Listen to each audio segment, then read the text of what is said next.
with this woman that's described here, I think there's multiple ways you could interpret that symbol, and they're all valid, right? This is one of the things that I've tried to show as we've gone through this, that the way symbols work is many times there's not just one correct interpretation, but it can mean more than one thing. That's why symbols are not codes, right? So, but this talk of a woman giving birth to a male child, probably I think the most obvious idea that comes to mind is Mary and the birth of Jesus, right?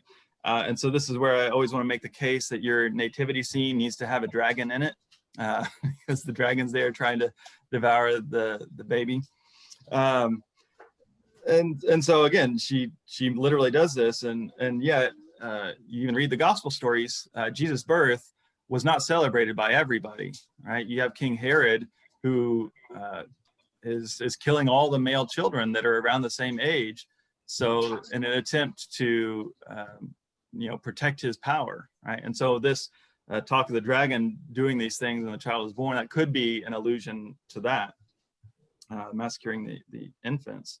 Or it could, as he's trying to devour, it could be the crucifixion, right? Well, that's where Satan thinks he's defeated the ruler, the child, but the child is snatched away, right? That could be like the resurrection or the ascension. And then this idea that shows up in verse 5, I think we've seen it before. It talks about how this child is to, you can either read it as to rule the nations or to shepherd the nations. That's a reference to Psalm 2, which was a messianic psalm. It's very well known. And as people were waiting for Jesus, or waiting for the Messiah, this is a place they would look to. And so this is something they would relate as they're talking about Christ. So the woman could represent Mary. It could also represent Israel. All right, this crown with 12 stars in it, I think. Yeah, 12 is again a number often associated with Israel.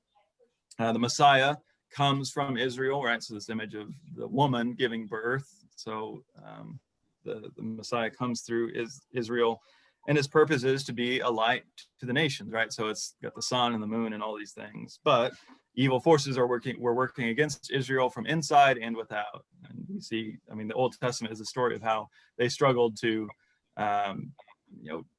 do what they're meant to do, and that not always going well. And then a final way we can understand this image of the woman is the church.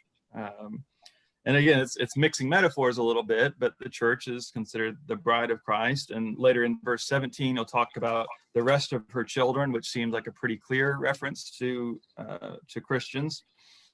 And again, we know the situation that John is writing into is that the church is persecuted, and the source. So here is, Revelation is pulling back the curtain. It's revealing here's actually what's going on and what is actually doing all this to you. It's not just the Roman Empire or a few, bad leaders. There's a deeper power at work. And so this idea of the woman being taken into the wilderness, it's a place of separation, but also a place of protection. We'll come back to that image in a little bit. As the wilderness is a common theme, right? We preached on it a lot last year as we were going through our own sort of wilderness and exile. And other commentators have seen that there's also some probably allusions or similarities to some myths that in the Greco-Roman world they would have known about, like the birth of Apollo and Apollo fighting Python. It's not as relevant to us, but it's in some ways it's kind of picking up images that especially the Gentile Christians would be like, oh, that sounds like this, but it's telling it in a different way. Like we said, the Messiah defeats the dragon through self-sacrifice. This is the common message of this book. And so that's why I prefer the reading in verse 5 of the Lamb shepherds the nations rather than just ruling over them in a dominant way. So John is using the sheep reading instead of the lion reading, right? Jesus is more to be identified as the lamb and not the lion. And then John is very clear, though, and that this dragon is Satan, right? He's going to say that in verse 9. And so, like I said, we're seeing that he's trying to reveal to them there's a deeper power at work in this persecution you're facing than just what you see. Why is it important for us to have a spiritual source in mind for the evil that goes on in the world? What happens if we completely lose any deeper sense of evil working?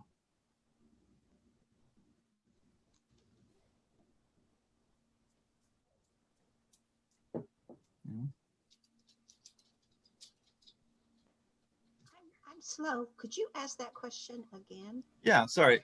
So if we have no concept of spiritual powers, dark forces that are working against us, how does that affect the way that we look at the evil that we suffer?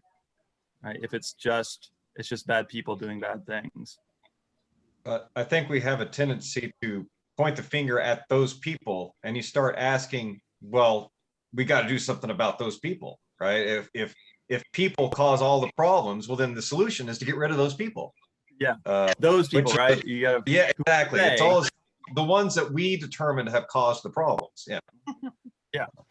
And so, I'm picking this up from some other things I've read, but yeah, it's basically the idea that if you don't have some idea of demonic forces, you end up demonizing people, right? And people become ultimate evil. And again, we could spend a lot of time talking about how you understand those demonic forces, and we'll get into that some here as we're looking more at the dragon, at Satan. But it's important we have some concept of evil being more than just those people, right? And again, that goes to the famous Ephesians 6 passage. Our battle is not just against flesh and blood, because if we think that's all it is, then that goes really poorly too. So we're seeing that even the people that are doing terrible things, it doesn't excuse what they do, but it is helping us to acknowledge, well, it's like Jesus prays, right? They know not what they do, right? We're all influenced by these things. I also often go to the image that Paul uses in Ephesians 2 of calling Satan the power in the air, right? It's just kind of, it's in the air, we breathe it in. So we're often not even aware of these ideas that are getting into our heads. And so being able to name that as something bigger than just those people or that group helps us to see that everybody in some sense is a victim, even if they, again, that doesn't excuse them or take away responsibility, but it's bigger than just that one person. Just a quick jump on that, Chris. I think it's kind of important to call that out, because without that, it can be easy to also say, well, if it's just humans, then humans can fix it, right? And where does God come in? And I think we've clearly seen humans can't fix it. So it's bigger than us too. Yeah, well, it ends up, we see this through history, right? Well, if we take out those people, then we'll solve the problems, then we'll be on top. And then what happens when those people who were on the bottom get on top? Well, they end up doing the same sort of oppressive things. So another group comes in and they take their place, and right, that's the cycle of history. I think Revelation is actually pointing to that cycle, is when humanity doesn't recognize the spiritual forces at work of evil and of good, like you're saying, we can't break out of that cycle. And I think Jesus, especially in his self-sacrifice, that's a different model that breaks us out of that cycle. It's the only thing that can truly defeat evil, because it doesn't play evil's game. And so Satan here is described, the dragon, he has, verse 3, he's giant, he's red, he has 7 heads, 10 horns, 7 diadems or crowns. It's, I don't know, what do you hear? What do you think it's trying to say about Satan in that description there? What do you think some of those things might symbolize? Right, crowns are often a symbol of authority, and so he's got 7 of them, which you could read that to say, well, he has complete authority. But I think there's a deeper question that we can say, well, does the dragon really have all the authority and all the power that he claims to? It may seem like this dragon is overpowering, but we're going to see that is not fully true. But he does definitely have power. Horns are also a symbol of power. but we don't have to believe that, the devil is fully in charge of everything. I don't think Revelation believes that either. But it's showing there's a lot of power there. All right, well, let's get into this a little more. Keep going with what is happening between this battle with the dragon starting in verse 7. And war broke out in heaven. Michael and his angels fought against the dragon. The dragon and his angels fought back, but they were defeated, and there was no longer any place for them in heaven. The great dragon was thrown down, that ancient serpent who is called the devil and Satan, the deceiver of the whole world. He was thrown down to the earth, and his angels are thrown down with him. Then I heard a loud voice in heaven proclaiming, "Now have come the salvation and the power and the kingdom of our God and the authority of his Messiah. For the accuser of our brothers and sisters has been thrown down, who accuses them day and night before our God. But they have conquered him by the blood of the Lamb and by the word of their testimony. For they did not cling to life, even in the face of death. Rejoice then, you heavens, and those who dwell in them. But woe to the earth and the sea, for the devil has come down to you with great wrath, because he knows his time is short." So this is another place where we would need to, I think, resist the urge to nail down a time frame of when did this specific event happen, or where did this exactly happen, and more see is what it's trying to say about the nature of these powers. Overall, Revelation is not about when things happen. It's not a book about prediction. It's about revealing, right? It's revealing what's really going on and what is God really doing. Why are we in the situation that we're in, right? For them, and in some sense also for us. And so here John is very clearly just connecting this dragon to the serpent of Genesis 3, to the devil, to Satan. And so again, another image for the woman could connect with Eve, right? So we're seeing we should have all of these things in mind instead of trying to pick the right one. And he also talks about Satan as the accuser. That's actually what that word Satan means, adversary or accuser, which probably seems like a reference to in the story of Job, right? Where Job that's what he does. He just accuses. And so what happens is he's thrown down, right? It's this idea of him being defeated in a sense, and losing some of his power. And we see that happens it's through the Lamb.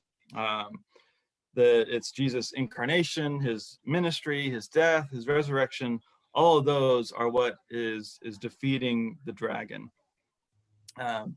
And this is a place where we could take a lot of time, and if we can talk about this at the end, if we want to take kind of a little side trip to look at how Satan is talked about through Scripture and how different ideas develop there. But again, this is actually pretty clearly what we see in the New Testament, this idea that it's through Jesus that Satan is being defeated. It's an ongoing thing. One of the verses that tends to get just kind of taken out of context in reference to this is in Luke chapter 10, verse 18, where Jesus has sent his disciples out, and they're proclaiming the kingdom of God, and they come back and tell them all the things they're doing. And Jesus says, the better translation is, "I am seeing Satan fall from heaven like a flash of lightning," right? And we tend to just think of that as like, oh, so there was some point when he was a good angel and he became a bad angel. I don't think there's really that much evidence in Scripture towards that. It's more the idea that through the spreading of the gospel, Satan is losing power. Right? Heaven, it can mean a lot of different things in the Jewish mindset in the ancient world. It means the skies, or the place where God lives, or kind of both. Usually it's plural, like the heavens. And so it's not necessarily saying that Satan was in heaven and got kicked out. It's again, this idea of him being in the air, and then losing some of that power and authority. And in a similar way, Jesus in Mark 3 talks about being the strong man who comes, he comes and he ties up the strong man because Jesus is stronger, and taking his stuff back. The idea of through Jesus' ministry, he's reclaiming humanity and the earth from these other powers. And so it's through him that the kingdom comes. Jesus is the one who has true authority. Whatever authority the dragon may claim to have, whatever power he does have, Christ is more powerful, and we see that as an ongoing thing. But it's pointed to this question of, well, why is there so much wrong and evil happening on the earth? Well, it's because the devil's down here, right? And he's angry at the defeat that he's experiencing through Christ, right? In verse 12, he's come down in great wrath, and he knows his time is short, right? He was dealt this decisive blow in the cross and the resurrection, and yet his full defeat is still waiting. So it's like he knows he's losing, but he's not going to go down without a fight. And so how do we, as followers of the Lamb, conquer him? It's by doing the same thing. Verse 11, we conquer by the blood of the Lamb, by the word of our testimony, and not clinging to life, even in the face of death. And so by his blood, I think, means by imitating Christ and his loving self-sacrifice, and by our word, right? Not by fighting physically, with the world's weapons against the powers of the world, but with the word of our witness. That is what continues to work in this ongoing conquering of the forces of evil. But sometimes it doesn't feel like that works out too well, or it doesn't seem like that's doing much, right? It's so easy to give into the temptation to think, well, if we're going to defeat evil, it's got to be any means necessary. So I don't know, why do we think that's so hard? Why is it hard to engage against injustice and evil and all these things in a way that doesn't just use the methods of violence and evil that we're working against? Why does that not work?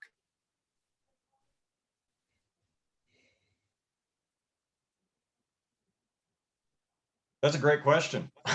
Yeah. I mean, it's kind of what we've been talking about, right, through all these sermons on the cross, right? This is the only way that really works, but it's so hard to believe. Up to his death, the disciples really didn't understand it, and we're maybe a little bit better after 2,000 years, but maybe not. I don't know.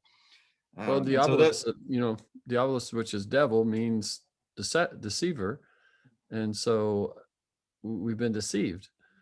We think that his way is the best way, it seems to me. I mean, that we bought into it. And so as we play God, we think that the best way to do that is get rid of the people that aren't for us. And so it just keeps the cycle going. I think, like you said, maybe we're getting better. Maybe that's a big word. I don't know. Some days I think so. Some days I think we're worse. Yeah. But we're just deceived. I mean, mm-hmm. I believe it. I believe sometimes it's better to just wipe people out, Or for those people, right? Yeah. I find myself thinking that even as I'm preparing lessons on this. Yeah. So yeah, it's the temptation's always there. And as I've talked about before, I think that was one of the temptations that Jesus faced in the wilderness is, if you just worship me, if you just do things my way, then you'll get all this power, right? And it's true in the short term. Sometimes that can work out, but it doesn't lead to the kingdom of God. Mm-hmm. So that's why I think it's just in a very different way. It's the same message that John is trying to present here, or what Paul says in Romans 12. Don't overcome evil with evil, overcome evil with good. And that's what we're called to do as followers of the Lamb. All right, so getting into the last part of chapter 12 here, picking up in verse 13. So when the dragon saw that he had been thrown down to the earth, he pursued or persecuted the woman who had given birth to the male child.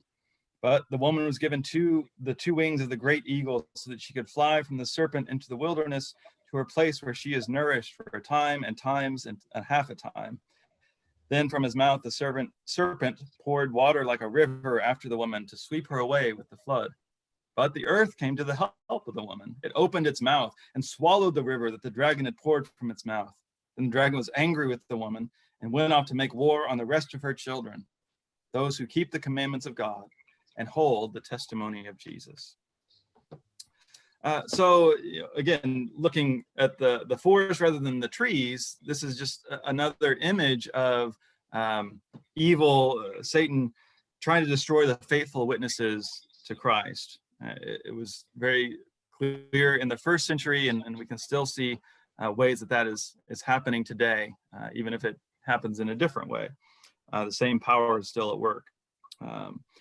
One of the things we hear in this section are some Exodus references. Right, the Exodus is always very much in the mind of the Jewish people. The Passover, which they're celebrating right now, is their central picture image of how God saves people from the powers of evil.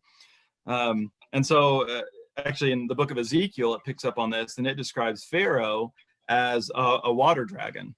Right, so that's probably connected to this image here of the dragon, sending the flood from its mouth, pouring this water out.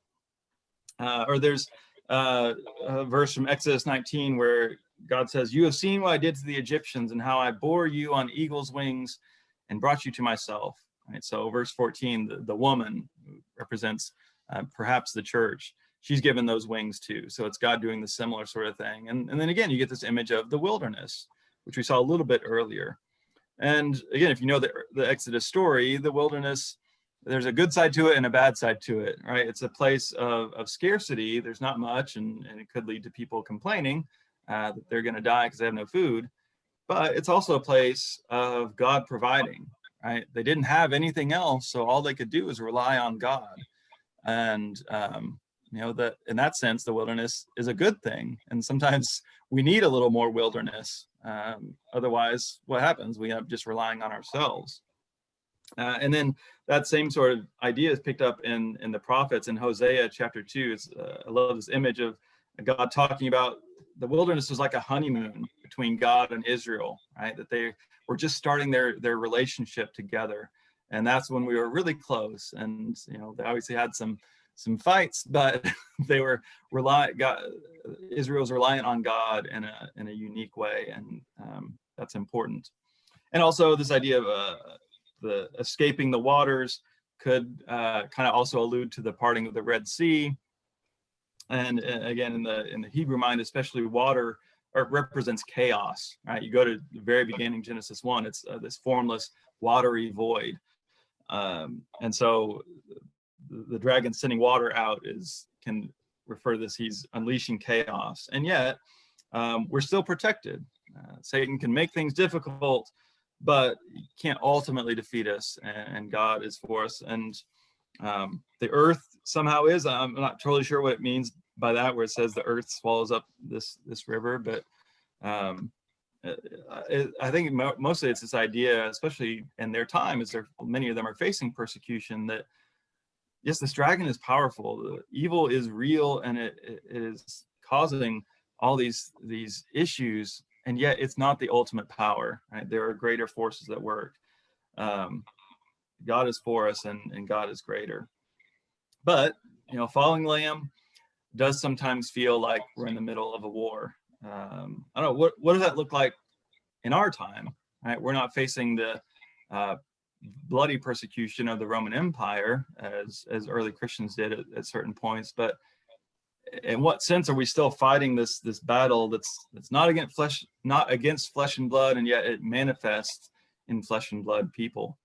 As we read all of this, what does it say to you about how we resist the power of evil? What kind of hope does it give us?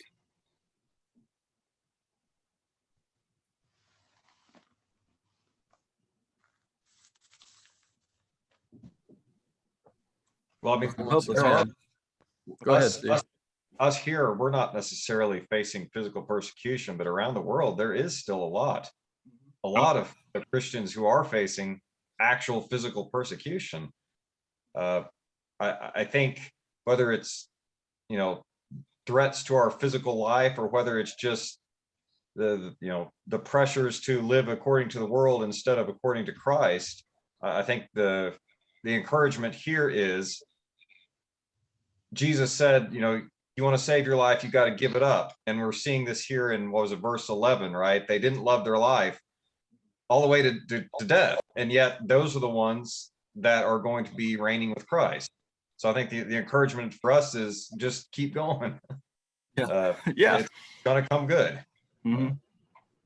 Yeah, just don't give up, right? That's so often that's the message. And you know, when it is more mundane, right? It's more mundane sorts of evil that we face today.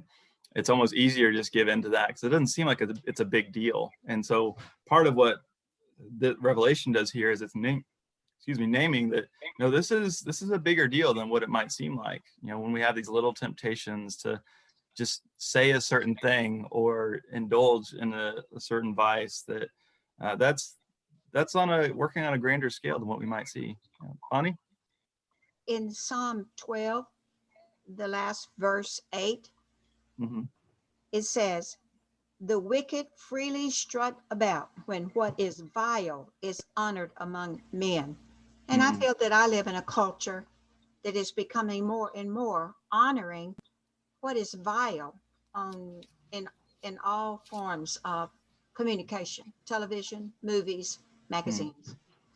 Yeah, so being able to recognize what's being honored by the world, what does the world value, and where have we sometimes believed some of that, right? As Gary mentioned, the serpent is deceptive, it's a deceiver, right? And so and sometimes it's very obvious, and sometimes it's very subtle. Our children are being bombarded by it. Yeah, there's just a lot more images out there today than even in my childhood, you know. And so, yeah, I think this is, you know, the idea of Revelation as it's, again, like I said, pulling back the curtain, it's an apocalypse is about revealing what's really going on. Can we see what's really going on? And some, like I said, sometimes it's very obvious with the violence or sex and these sort of things that we see in all sorts of media or in the news. But yeah, when is it more subtle, right? When can we always name when the values that really have nothing to do with Christ are present there, you know, and yeah, but being aware of it, right? Even that, you know, knowing when to not watch or just be able to say, hey, you know, I think this is what that was actually saying, and be able to just name it. I think that's sometimes the most important thing. All right, well, we'll pick up in chapter 13 a week from Sunday. I think one of the things I'll do also is we're gonna have a bit of a recap because we may have some people that are joining us on Sunday mornings that haven't been here every Wednesday night. So we'll kind of get caught up to speed. And yeah, if we want to talk more about the nature of Satan, let me know if we want to get into that. That could be something we do at another time, or we can work that in here more. Again, you know, with Revelation, again, it's not always saying like, here's where everything comes from and here's the sources of it. It's just kind of saying, this is what is happening, right? And why, where it comes from is not always as clear. It just kind of is, right? So Revelation doesn't necessarily give us an answer to the problem of evil, of why evil exists. It's just acknowledging that it does and being able to name it for what it is, because that's actually more important, that we can name it so that we can stand firm and be faithful witnesses in the face of it. All right. Well, thanks everyone.